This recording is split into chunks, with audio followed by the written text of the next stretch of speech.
Então, beleza, fica à vontade. E obrigado. Tá, então vou começar a apresentação dando um breve resumo de sistemas distribuídos, né? O Tannenbaum, ele descreve um sistema distribuído como um conjunto de computadores independentes que apresenta seus usuários como um sistema único e coerente. O que é um sistema distribuído? Ele é um sistema que liga vários computadores em rede, né? Cada computador nessa rede, ele é chamado de um nó. E o funcionamento dele é mais ou menos que esses nós, eles dividem o processamento das tarefas. Então, tipo, quando tem uma tarefa que requer muito poder computacional, essa tarefa é alocada para o nó mais livre, que esteja realizando menos tarefas, ou ainda, dependendo, uma tarefa pode dividir vários nós, né, em computação paralela, né, sim, para realizar ele de forma mais rápida, mais eficiente. Alguma das, não todas, mas algumas das características dos sistemas distribuídos são a heterogeneidade, né? Porque como você tem vários computadores, você nem sempre pode garantir que todos possuam o mesmo hardware, possuam o mesmo sistema operacional. Então, as características de cada computador são muito diferentes. Outra é a escalabilidade, porque ele é um sistema aberto, então você sempre pode estar colocando novos computadores, novos nós nessa rede. E a segurança, porque como todos os computadores estão conectados, os dados, as informações, elas vão dando pela essa rede. Mas só que às vezes você não quer que uma pessoa, um nó, né, um computador, um usuário, veja esses dados. Então, os dados têm que ser bem criptografados para só quem realmente é permitido ver esses dados possa ver esses dados. Então, só que para você implementar um sistema distribuído, né, tem alguns desafios. Como eu já falei ali nas características, só daquilo já é um pouco problemático, né, porque você tem muitas diferenças, né, de hardware, de sistema operacional, você tem o problema da segurança.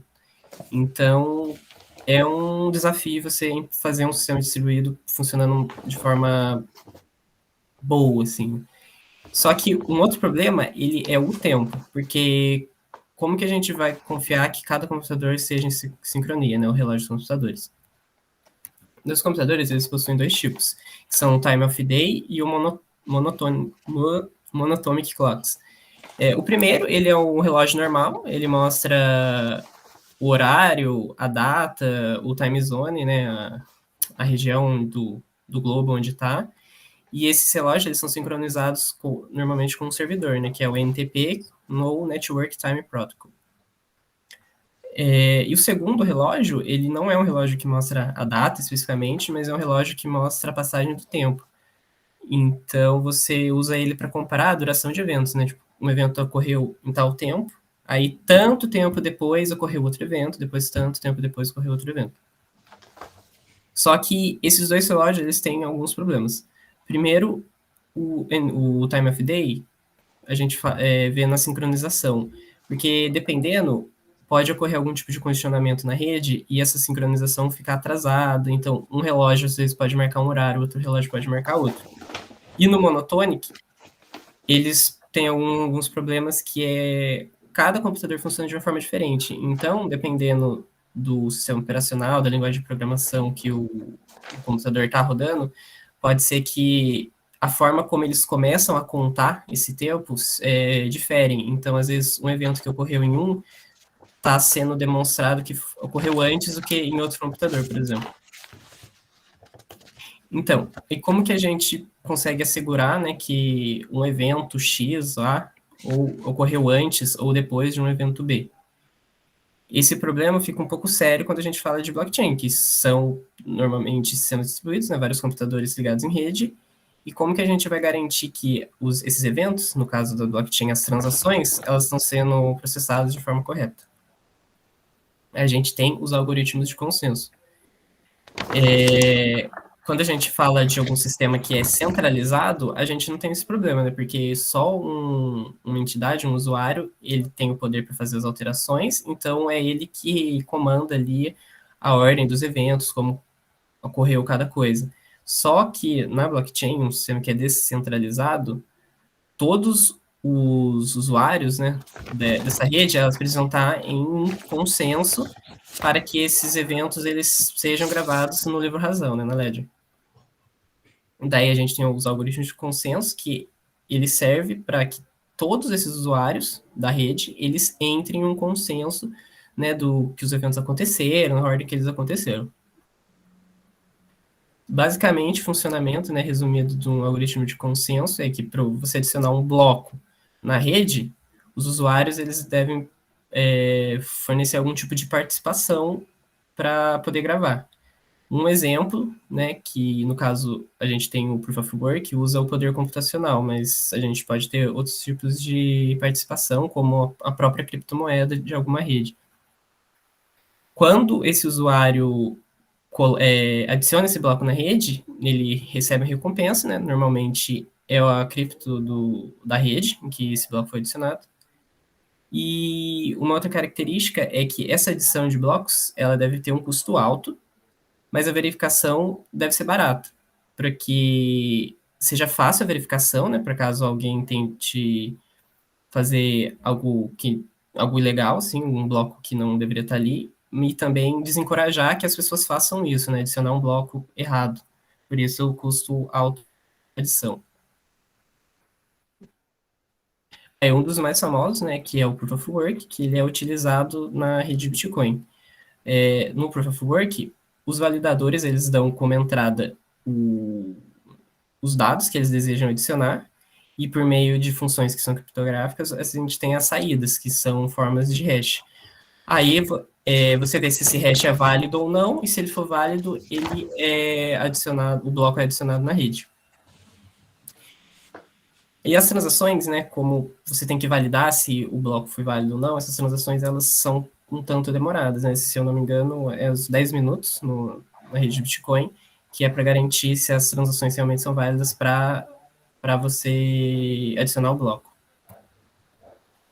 Aí, outro algoritmo de consenso, que eu vou falar, é o Proof of History, que ele é o algoritmo de consenso da rede Solana. O criador, né, o Anatoly Yakovenko, ele disse no artigo dele, né, o white paper, ele descreveu o Proof of History como uma sequência de computação que... Putz, esqueci como que traduz provide. Uma forma uma forma criptográfica Desempenho. isso, de... Performance, desempenho. Não, é o provide Ah, mesmo. prover, pode prover. Ah, Prover, isso. Prover uma forma criptográfica para verificar a passagem do tempo entre dois eventos.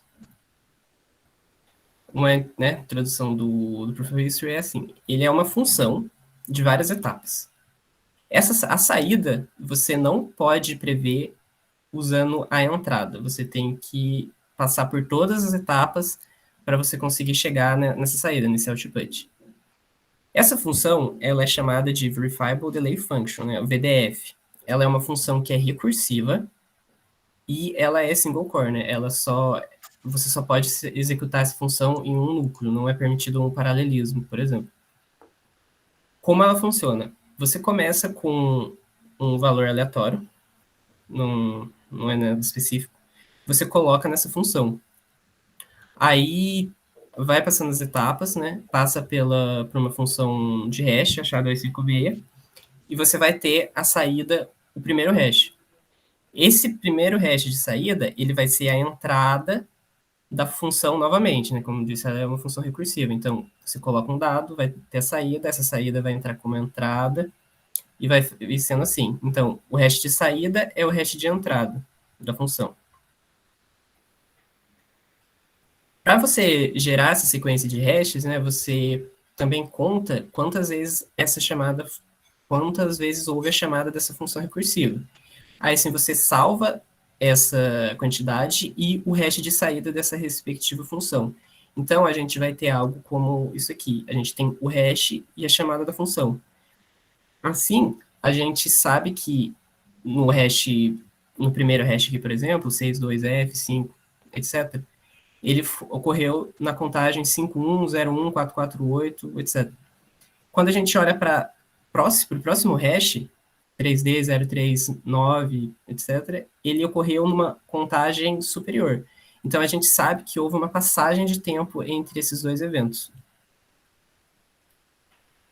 E essa sequência de hashes, ela também, além de você ter essa noção de tempo, né, porque como é uma sequência de etapas da função, você consegue mais ou menos ter uma ideia de quanto tempo durou para você fazer todo o processo, né, toda a função. Então, sabendo que teve a tal chamada e uma chamada da função posterior, você consegue dar uma ideia do tempo que teve entre um evento e outro. E para a gente garantir também que ela. Outra característica dela é que a gente pode saber que um evento ocorreu antes ou depois de um outro certo evento. Ele funciona como? A gente olhando aqui na última linha dessa tabela, que é a chamada 336 da função. Ela tem como entrada o hash 335, que é a saída da chamada anterior da função.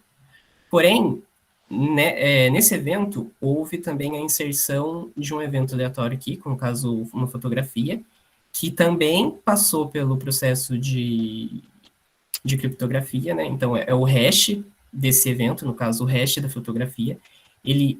Você junta o hash anterior, que é o 335, junto do hash da fotografia, e você cria um novo hash. Então, a saída as entradas da chamada da função 336 é o hash da 335 mais o hash da fotografia. Aí você passa pelo processo de função hash e você tem a saída 336, que é essa combinação. Então, você consegue saber que o evento, tal evento não ocorreu antes porque para você ter o hash desse evento, foi a junção do outro hash junto do hash do evento. Então, eu tenho o hash do evento da fotografia. Para eu conseguir o hash posterior, no caso, o 336, eu preciso do hash da fotografia. Então, eu consigo garantir que o evento 336, ele ocorreu depois da fotografia, entendeu? Porque sem o hash da fotografia, o hash 336 seria diferente. Se eu tirasse, por exemplo, o hash da fotografia, quando passar só o hash 335 passando pela função, daria um hash diferente. E também quando um dado ele é adicionado nessa sequência, ele muda toda a cadeia de hashes. Porque, usando esse exemplo aqui, se eu tivesse só o hash 335, o hash 336 seria uma coisa. Só que agora eu adicionei um dado nessa sequência, no caso fotografia. Então, quando a gente junta os dois e gera um novo hash, ele vai ser diferente do hash original. Então, a gente tem aqui, né, a mudança de cor, você estava tendo uma sequência de hashes. Quando a gente teve a entrada de um dado pela função do meio, a gente juntou o hash anterior mais esse novo hash e mudou a saída. Como mudou a saída, a entrada do último também mudou. E a saída também vai mudar. Então, a gente vai ter que toda a cadeia foi modificada pela inserção desse evento novo. Como eu tinha dito, a geração dessa sequência de hash, ela funciona de forma single core, né? Só um núcleo. Porém, a verificação, ela pode ser feita de forma paralela. Então, a gente pode pegar alguns pontos dessa sequência, dividir elas em cada core. Porque não faz diferença, porque se eu tenho a entrada 200, por exemplo, eu consigo verificar que a saída 201 vai ser quando eu passo o hash 200 pela função. Então, eu posso dividir toda a sequência em vários blocos e ir colocando esses blocos para cada core, né, cada núcleo do processador, e calculando e verificando. Não precisa que seja só em um, né, de forma sequencial, igual a geração. A diferença no tempo é que, no caso, como é single core, a gente tem o número total de hashes da sequência e dividido por quantos hashes é gerado por segundo num core só. Enquanto, para verificação, é os mesmos números totais de hashes da sequência, pela quantidade de hashes por segundo por núcleo, vezes a quantidade de núcleos disponíveis para verificar essa sequência. Então, se eu tinha um core para fazer tantos, sei lá, 200 sequências de hashes, eu posso verificar com 200 cores, por exemplo. Então, o tempo é relativamente muito menor de verificação. Então, a gente cai naquele lado de uma das características do algoritmo de consenso, que é um poder ser difícil, né, para você fazer a adição, mas ser fácil para você fazer a verificação. Aí, ele no white paper, você tem algumas características um pouco mais complexas, só que, como eu falei no começo, eu acho que ficou muito superficial a explicação no white paper. Então, e lendo pela documentação do site, estava com alguns problemas de entender, então eu preferi não comentar as outras características desse algoritmo. Então eu fiquei meio por aqui mesmo. Entendido. Deixa eu comentar 2 ou 3 coisas que eu acho que são importantes. Primeiro, para a gente entender por que a gente está olhando o Solana, né? Então, o Solana é uma plataforma de blockchain. Isso. Que ela usa o Proof of History, ele é um dos mecanismos, né, que estão incorporados no Solana. E por que a gente estava vendo o Solana, né? Porque a Solana ele consegue fazer 50, 60 mil transações por segundo. Veja, então a gente está falando de 50 vezes o que o Ethereum consegue fazer, né? 10 mil vezes o que o Bitcoin consegue fazer. Né? Então a pergunta do Caio era, pô, como é que eles conseguem fazer isso, né? Então tá. E aí, basicamente, o que eles conseguem fazer é paralelizar, né, o processo de construção e de verificação da blockchain. E aí eu acho que o ponto que é interessante de mostrar aqui, você pode ir 2 slides para frente, Caio? Claro. Esse? Esse aí já resolve. Né? Então, o ponto que é interessante é o seguinte. Primeiro vamos pensar no Ethereum, né? Então, o Ethereum ele vai fechar 2 blocos a cada 15 segundos. Né? Quer dizer, desculpa, ele vai fechar um bloco a cada 15 segundos. Então, 15 segundos entre 2 blocos. E ali as transações estão chegando, certo? E aí, o nó no Ethereum, ele tem que ordenar todas aquelas transações dentro de 15 segundos. Todo mundo conseguiu enxergar essa história aí? Né? Aqui no Solana, é como se ele criasse sub-regiões, né? Então, entre 2 blocos, no Solana, eu tenho toda essa cadeia de Proof of History, né? Então, quando uma transação chega, ela chega dentro de uma casinha ali, né? De um intervalo entre 2 chás. Então, por exemplo, se eu tenho 1000 intervalos entre 2 blocos, significa que eu posso fazer a ordenação de todas as transações que chegaram entre 2 blocos no Solana em 1000 processadores diferentes. Vocês pegaram a ideia? Então, assim, o que é o mais legal do Proof of History, eu acho que é isso, e aí faltou só mostrar essa ideia, cara. Então, assim, entre 2 blocos, eu tenho o Proof of History, e quando chega uma transação, ela chega dentro de um intervalo ali do chá, né? Então, por exemplo, posso ali entre o primeiro chá que está fazendo aqui, né, de cima para baixo, entre o primeiro e o segundo, podem ter entrado 300 transações. Entre o segundo e o terceiro, podem ter entrado outras 400. E eu posso ordenar esses intervalos de forma separada, né? Eu posso ordenar as transações do primeiro intervalo de forma totalmente independente de como eu ordeno as transações que estão no segundo intervalo. E por quê? Por quê, né? Porque a garantia é de que, como eu não tenho como adivinhar o chá, então eu não tenho como fraudar, né? Dizer que eu cheguei antes, né? Então é um mecanismo bem interessante, assim. É isso mesmo, né, Caio? Acho que é essa a ideia principal ali. Isso. E aí tem mais coisas, né? Assim, a gente está falando só do Proof of History, mas tem mais inovações dentro do Solana, né? Então, eles usam linguagem de programação Rust, que o Caio já apresentou para a gente num outro encontro, que é uma linguagem de programação altamente paralela, ou seja, já preparada para fazer esse tipo de cálculos, né? E tem o Proof of Replication também, que eu não lembro exatamente como funciona, mas tem uma série de outros mecanismos, né, que quando coloca tudo junto, os caras conseguem fazer Sim, 60 eu mil acho que transações por esse segundo. Proof of Replication não é, acho que é a junção entre o Proof of History com o Proof of Stake, né? Eles fizeram uma mescla ali e deu um algoritmo um pouco mais avançado daí. Eles avançaram nessa história. Andressa, por favor, fique à vontade.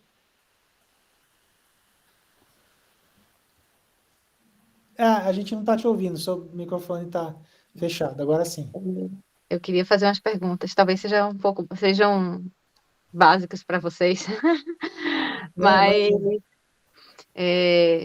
fiquei com uma dificuldade de entender. Por exemplo, penso eu, né, que o mecanismo até que o Arlindo citou e do Ethereum e acho que no Bitcoin também acontece isso, você vai tendo, né, uma série de transações que vão sendo registradas dentro de um bloco, aí fechou um bloco, você, né, começa as transações a serem é, armazenadas dentro de outro bloco. Correto até aí? Correto, perfeito. De maneira encadeada, e aí tem também no do Bitcoin, acho que no do Ethereum também, não tenho certeza, mas acho que no do Bitcoin sim, é aquela questão que parece com o que o Caio explicou também, de que aí, no bloco, né, o hash do anterior é o início do seguinte, e também tem essa questão, né? Tá. Eu não consegui entender exatamente como que se dá o registro, né, que você explicou, Arlindo, que tem essa questão paralela do Solana. Como que acontece isso? Ele não faz o registro em bloco, então não existe esse registro em bloco no caso do Solana. Essa foi uma dúvida que eu fiquei quando você colocou assim que faz nos intervalos isso e assim eu não consegui me compreender muito bem se isso é armazenado em bloco e se existe uma sequência, porque aqui, como foi dito, né, tem essa questão do hash do anterior, é utilizado para o seguinte, para fazer esse encadeamento. Só que eu não entendi como é que, então, existe esse encadeamento, mas que ao mesmo tempo ele é paralelo. Não sei, desculpa, não ficou muito claro para mim. Tá, eu vou tentar, eu vou tentar compartilhar minha tela aqui, só para ilustrar. Já vou pedir desculpas porque a minha capacidade de desenho ela é profundamente pequena. E com mouse dificulta mais ainda, né? Não, Desenhar com terrível. mouse. Deixa eu ver se está funcionando aqui. Teoricamente, vocês devem estar vendo minha tela, né? Sim. Então, beleza, vamos. Como é que eu desenho isso aqui? Né? Então, eu tenho um bloco, Uhum. tenho outro bloco. Então, e aí eu posso ter, entre esses dois blocos, N transações chegando, certo? Certo. Beleza. Então, esse basicamente é o mecanismo tanto do Ethereum quanto do Bitcoin, né? Quando eu vou fechar esse novo bloco aqui, ele empacota tudo aquilo ali, né? Isso, ele vai empacotar todas essas transações que estão aqui no meio, né, dentro de um bloco, não é isso? Isso, exato. Agora, o que é esse mecanismo do Proof of History? Tá? Então, a partir do momento que eu recebo o último bloco, a partir desse bloco eu começo a fazer a cadeia que o Caio mostrou, e agora vai ficar difícil de desenhar, né? Eu começo aí a ir calculando os chás, né? Ou seja, eu faço uma cadeia de números aqui, e eles são Hum. invioláveis, né? Porque eu não consigo adivinhar o valor desse aqui sem ter passado por todas as contas, né? Porque como a entrada para calcular esse cara é a saída desse, e a entrada para calcular esse é a saída desse, e assim por diante, né? Então, e aí, entre dois blocos, né, eu posso ter N marcas de tempo dessa. Então, esses caras, na prática, eles criam uma marca de tempo. Quer dizer o seguinte, quando chega uma transação, aqui olhando para as transações, né? Agora eu tenho que fazer um negócio difícil aqui. Utilizou 100% do meu cérebro para fazer essa chave aqui. Aí, como eu tenho essas marcas de tempo, então é como se as transações chegassem ordenadas. Porque, com certeza, essas transações aqui, elas ocorreram depois das transações que estão dentro da outra marca de tempo anterior. Posso falar para ver se eu, só para confirmar se eu entendi? Sim, claro, claro.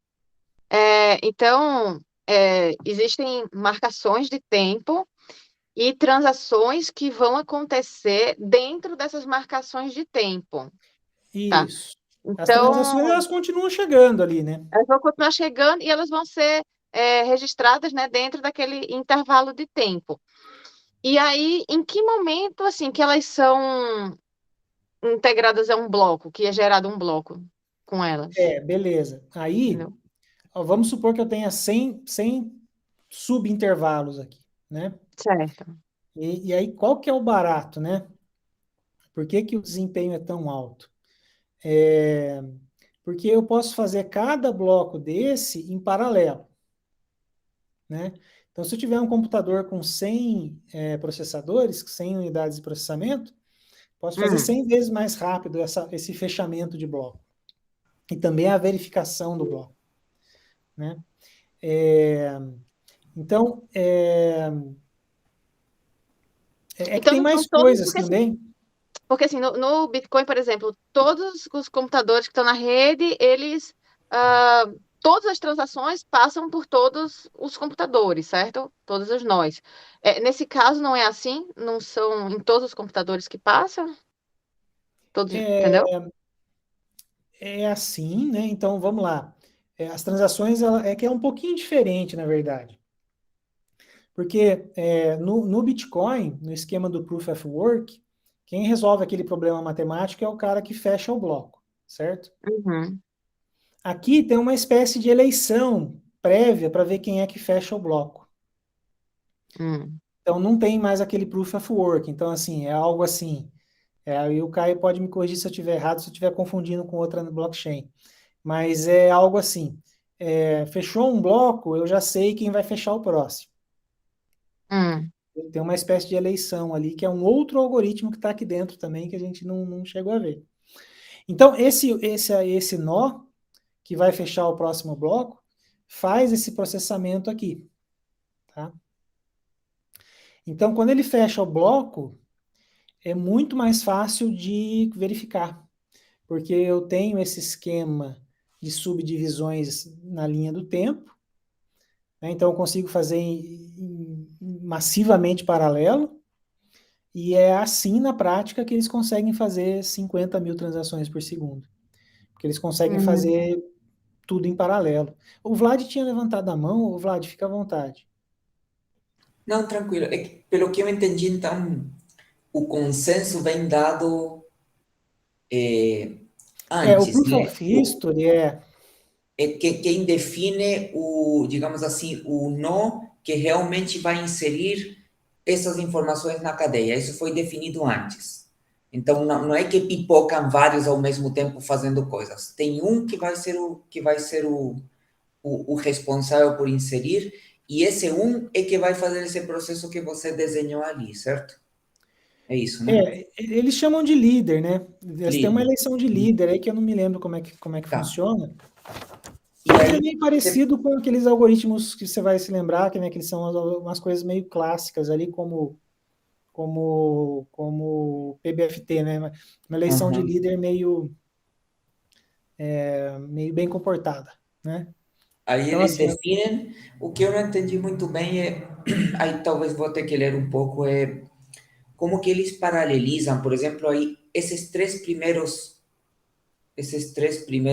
digamos assim, intervalos, né? Tem três intervalos aí que são 3 hash, né?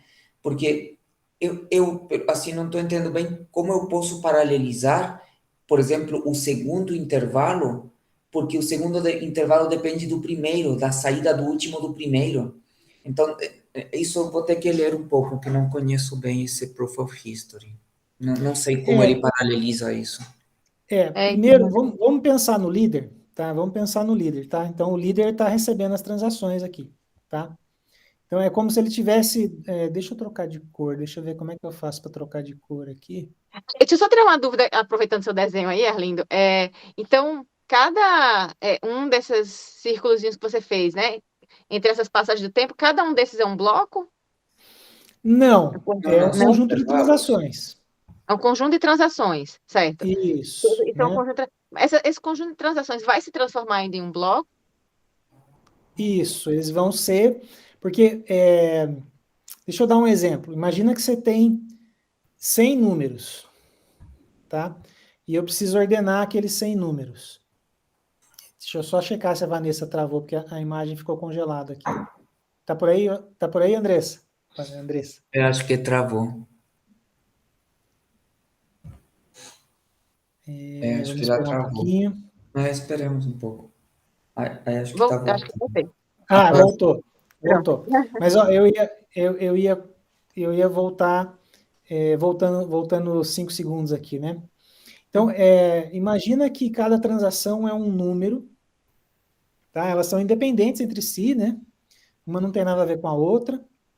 E aí eu quero ordenar todos esses números, tá?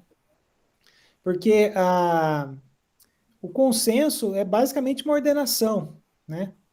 O fechamento de um bloco, ele pode ser visto como uma ordenação de todas as transações. Como as transações vêm pré-ordenadas, né? Então, ao invés de ter que ordenar 1000, eu tenho que, por exemplo, ordenar 100 pedacinhos de 10 transações. Tá? Então, assim, o que não é muito fácil de explicar assim ordenar 100 pedacinhos de 10 transações é muito mais barato do que ordenar 1000. É muito mais Mas, rápido. mas como que a gente ordena dentro essas transações dentro desses pedacinhos? Existe também. Justamente. Porque quando ela chega, por exemplo, eu estou apontando o mouse no lugar errado. Então, por exemplo, chegou uma transação aqui, né? Chegou outra transação aqui, tudo dentro desse primeiro segmento aqui, né? Uhum. Então, entre essas aqui, eu tenho que ordenar. Então, eu tenho que achar algum jeito aqui de ordenar. Normalmente, eu vou ordenar por ordem de chegada aqui, né? Tudo bem? Aí, eu fechei um novo hash, ou seja, estou mudando de segmento, né? E agora eu vou começar a receber transações que eu já sei que todas essas transações, na ordenação final, elas vão ficar depois dessa, né? Então não tenho dúvida, isso que é legal, eu não preciso mais me preocupar em ordenar a cadeia toda, né? Eu ordeno só aqueles segmentos e normalmente eu ordeno por ordem de chegada, que faz pouca diferença, né? Porque é um intervalinho muito pequeno aqui, né? Pensa no tempo necessário para fazer um cálculo de hash, né? Isso aqui pode ser um intervalinho muito pequeno de tempo. Então, a transação, né, quando ela chega, deixa eu fazer aqui um cliente, né? Esse cara aqui é um cliente, tá? Esse cliente, quando ele vai criar a transação, ele olha qual que era o último bloco lá, né? Quando ele vai criar uma transação, ele pode começar a calcular, e agora estou complicando um pouquinho, mas vai ajudar no final. Então ele olha qual que foi o último bloco, ele faz esse cálculo de chás aqui, essa sequência histórica de tempo, né? E aí quando ele manda a transação, ele já manda com o rótulo de tempo, né? De onde que ela vai ser inserida. Hum. Então vamos supor que a transação já vai chegar dizendo, olha, eu sou desse segmento aqui. Eu só preciso Uhum. ser ordenada dentro desse segmento aqui, né? Então, que mais que eu acho que vale a pena enxergar? Então, uma coisa que pode não ser muito simples de enxergar é que o quão é mais fácil, né, ordenar 10 em relação a ordenar 100, né? Então, uns milissegundos, ordenar 1000, eu vou precisar de vários segundos, sabe? Então, então vamos lá. Então, o Proof of History é só um elemento aqui, né? Tem mais coisas no Solana para fazer a coisa toda funcionar. Então existe uma ordenação de transações entre blocos. Elas são ordenadas e a ordenação é facilitada pelo Proof of History. Tá, interessante. É porque no Bitcoin, por exemplo, não existe essa transação, não existe ordenamento. Pré-ordenada. É. Porque você pega uma coleção de transações, bota num bloco, seja Bitcoin ou Ethereum, a blockchain do Bitcoin e Ethereum, mas elas ficam ordenadas de acordo com o que você colocou, mas qualquer um pode dar uma ordenação ali, né? Não existe timestamps para cada conjunto de, né? Não existe timestamp, não existe relação de tempo, né? Hum. E assim, pode dar falha, né? Assim, o Dentro que de um... existe de relação de tempo entre transações de um bloco e outro, mas não Isso, dentro de um bloco, ordenação entre transações, né? isso. Ô, Caio, você se lembra, na prática lá, né, mais ou menos quanto é esse tempo aqui entre... eu não me lembro, mas é assim, Eu também não lembro. alguns milissegundos, sabe? Sei lá, 200 milissegundos, sabe? Essa janelinha aqui. Então, é quase como se todas as transações já viessem ordenadas. Você percebe? Porque como esse intervalinho de tempo aqui ele é muito pequeno, então não tem tantas transações em cada segmento. Então, na prática, é quase como se o bloco já viesse ordenado por construção, né? Já chegasse ordenado. Lembrei uma coisa que vale a pena falar. Que aí você pode se perguntar assim, e dá para falsificar essa ordem? Porque qual seria a falsificação possível aqui, né? Seria eu dizer que a minha transação ocorreu antes do que ela realmente ocorreu.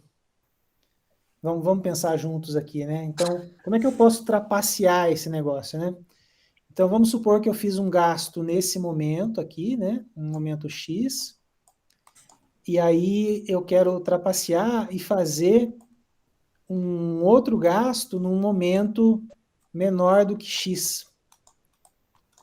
Tá? Mas por que isso aqui não dá para fazer, né? Então, estou tentando gastar a mesma moeda, né? Dentro do mesmo conjunto ali, no mesmo bloco, né? Então, para fazer isso, esse cliente ele teria que mandar uma transação com um tempo X e depois uma transação com um tempo menor do que X. Só que cada cliente tem um contador, né? Então, por exemplo, o contador desse aqui ia ser 4, o contador desse aqui ia ser 5, e isso aqui não ia ser aceito porque já teve um 4. Não, desculpa, eu fiz o conta. É o contrário, né? Isso aqui seria um 4, isso aqui seria um 5, só que esses contadores eles já são ordenados. Então, eu não posso pular um contador. Então, por exemplo, se o último que eu mandei é o 3, eu só vou ter a 4 aceita. Não pode ser o 5. Né? E outra coisa que é difícil de burlar aqui, eu me enrolei, né? Eu errando o 4 e o 5, mas deixa eu falar de novo, então. Esses clientes, eles têm um contador. Né? Começa no 1, 2, 3, cada transação tem um número específico, e isso é controlado na plataforma. Né? Então, se o Vlad mandou a transação de valor 4, ele só pode mandar a transação de valor 4 se a 3 já foi registrada, tá? Beleza. Se ele mandar a 5 sem ter a 4, não vai ser aceito. Então também tem esse controle, o que evita de fazer esse gasto fora de ordem, né? E outra coisa que você pode se perguntar é se todo mundo tentar mandar a transação no primeiro segmento, tá? E aí eu posso simplesmente não aceitar aquela transação, né? Imagina que todo mundo resolve, para chegar mais cedo, né? Resolve mandar todas as transações nesse primeiro segmento aqui. Mas daí eu já estou lá na frente, né? Já estou processando lá na frente, eu posso simplesmente não aceitar essas transações.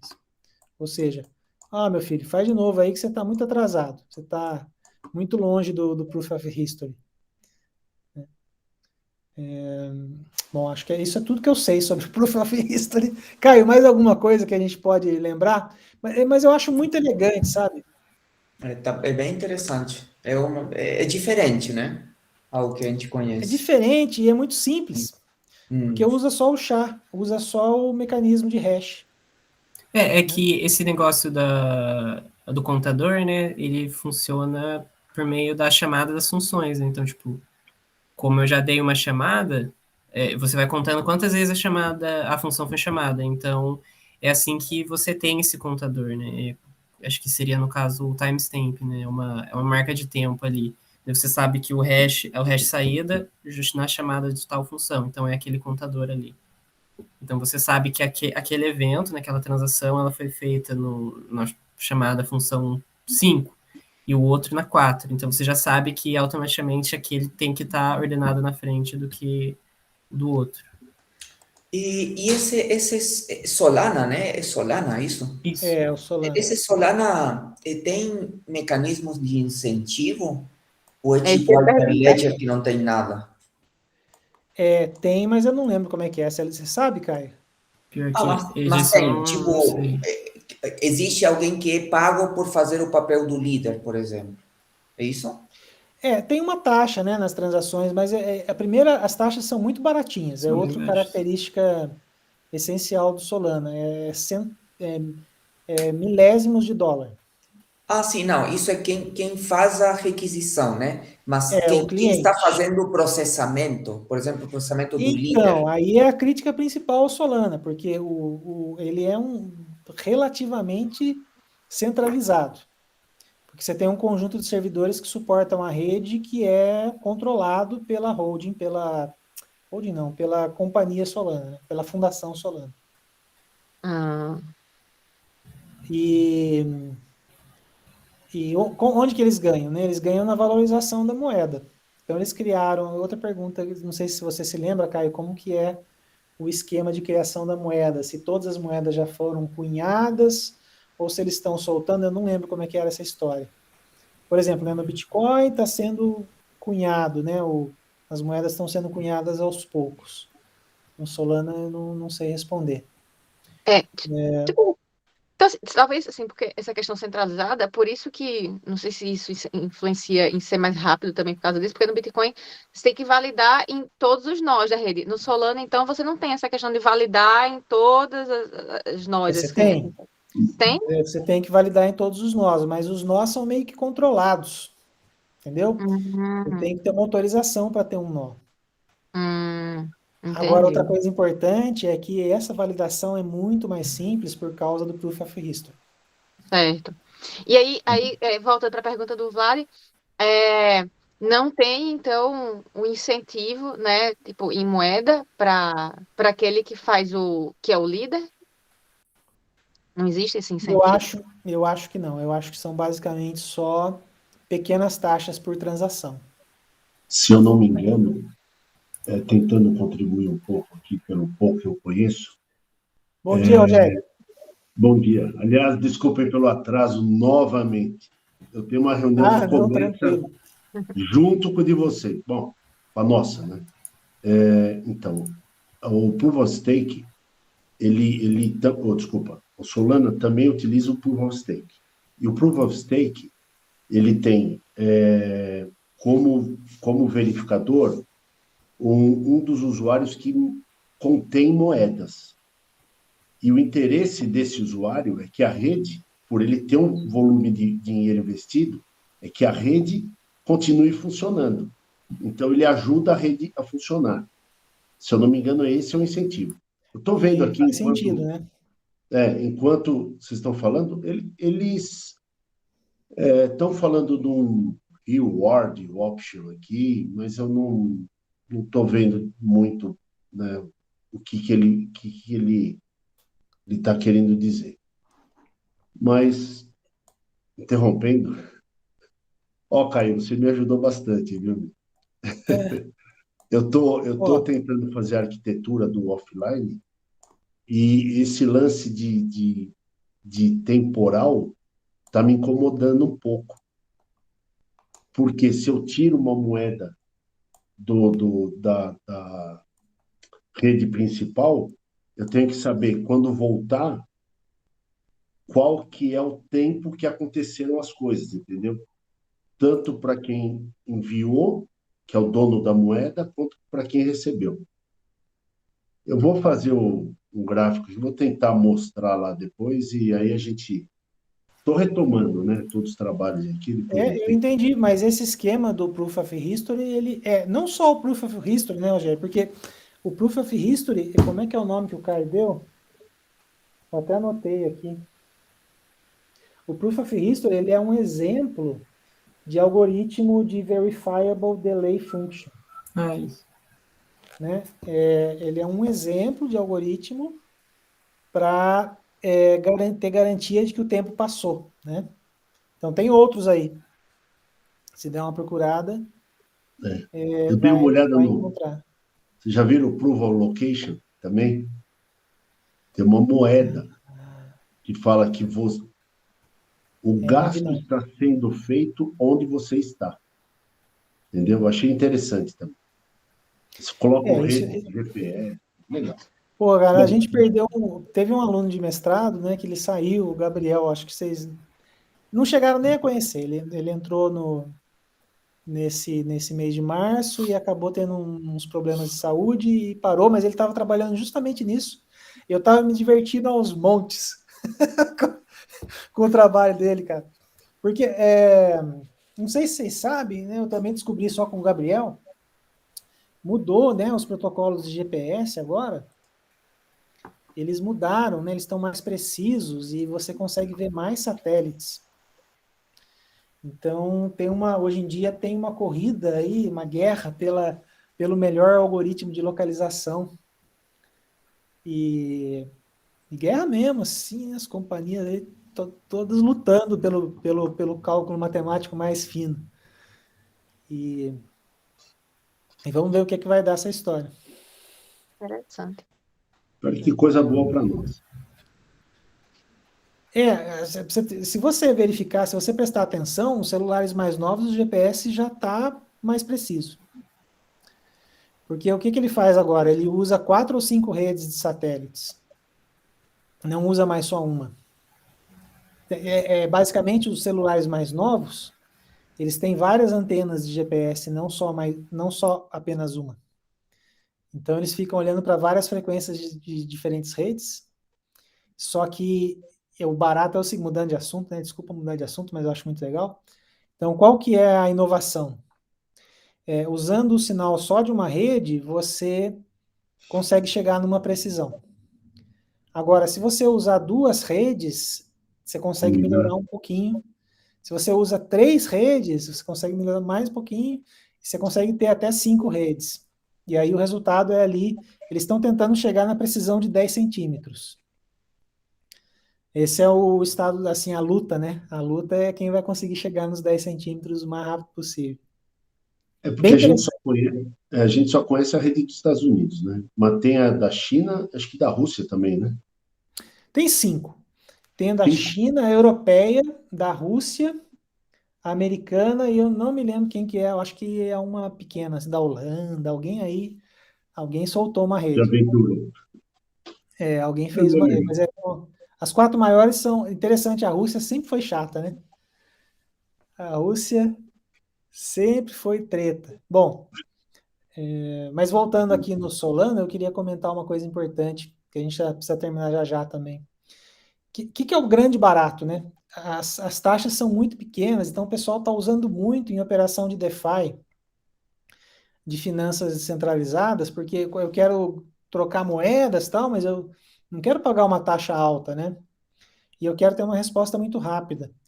Então, por que a gente combinou com o Caio aí de dar uma olhada nessa história? Porque provavelmente vai ser a rede onde as aplicações de operações financeiras vão estar.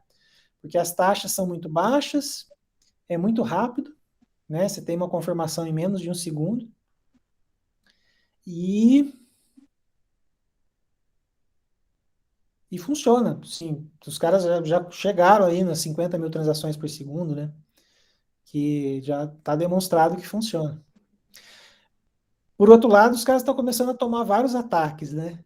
Então, já caiu umas 2 vezes, né? A rede caiu umas 2 vezes por ataque hacker, pressão, o que eu nem vejo assim como negativo, né? A minha leitura pessoal, né? Então, assim, a rede caiu, passou 6 horas fora do ar. A moeda nem cai. Por quê? Porque caiu, ficou 6 horas fora do ar, porque estava com 60 mil transações por segundo, entendeu? Ou seja, né, tá ali, tá batendo no limite, né? Tá batendo naqueles limites e tal. Bom, a gente precisa encerrar, já deu nossos horários aqui. Mais perguntas para o Caio? Não, só esperamos depois uma nova apresentação. Está bem interessante esse trabalho. Ver mais. Tem mais, né? Tem mais coisas. Vamos avançar, né, Caio? Assim, acho que a Isso. ideia é Está construir os muito primeiros legal. programas, ver as taxas, né? Os contratos inteligentes são em Rust, o que já muda tudo, né? Acho que seria legal para uma próxima apresentação também, de repente, falar sobre alguma moeda que esteja rodando, né, com Solana, assim, alguma aplicação prática, né? Acho que seria legal. Tem um negócio muito legal, eu acho que eu comentei com o Caio, mas talvez o Caio me ajude a lembrar. Aquela operadora de ações, de derivativos, na verdade. Como é que é o nome? Peraí, um minutinho.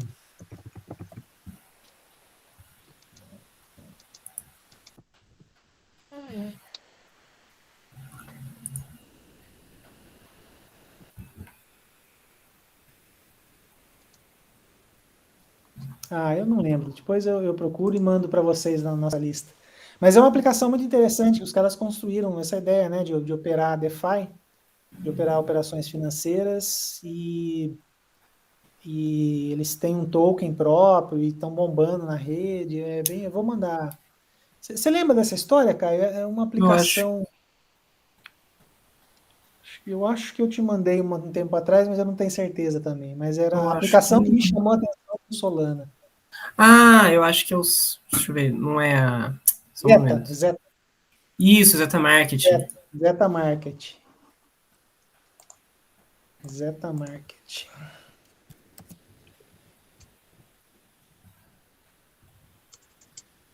Então, basicamente, eles conseguem fazer operações financeiras, baixíssimo custo, joga seu dinheiro lá e eles operam para você, fazendo os derivativos mais malucos, né? Não sei se vocês manjam a história, eu não manjo nada de derivativo. Andressa deve ser boa nisso. Derivativo é aquelas ações com apostas no futuro, né? Bem legal. Bem interessante. Bom, a gente precisa parar agora. Caio, eu queria agradecer profundamente aí a apresentação, foi bem interessante. Muito bom. E aí, mais adiante, a gente vai refinando mais um pouquinho. Eu acho que uma ideia é a gente construir uma pequena aplicação, um Hello World, né, no Solana. Uhum.